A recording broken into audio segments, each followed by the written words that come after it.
használható és értékes, és én legalább 3-4 tucat olyan nagyon-nagyon tehetséges fiatal kutatót ismerek, akinek a Marshall-bot a zsebében van. A Bolyai díj 2004. évi díjazottja dr. Borzsolt akadémikus, lézerfizikus, a Szegedi Tudományegyetem professzora, aki jelenleg is folytatja kutatásait a lézeres látásjavítás területén. Az Európai Unió nem inkubátor és nem is gyógyszanatórium, hanem a formálódó új világ új harctere, ahol nem karddal és puskával fognak hadakozni, hanem a szellem erejével.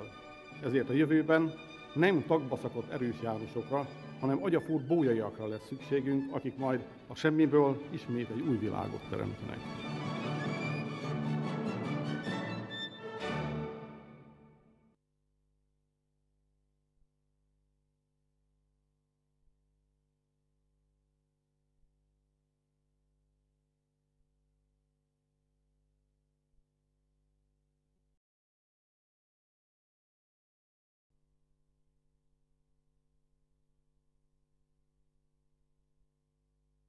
Ha azt kérdezzük, hogy mi az, amiről álmodom, hogy most, ha minden nyűgön, munkán túl vagyok, akkor mit csinálnék, akkor erre a válasz az, hogy akkor leülnék gondolkozni egy matematikai problémát.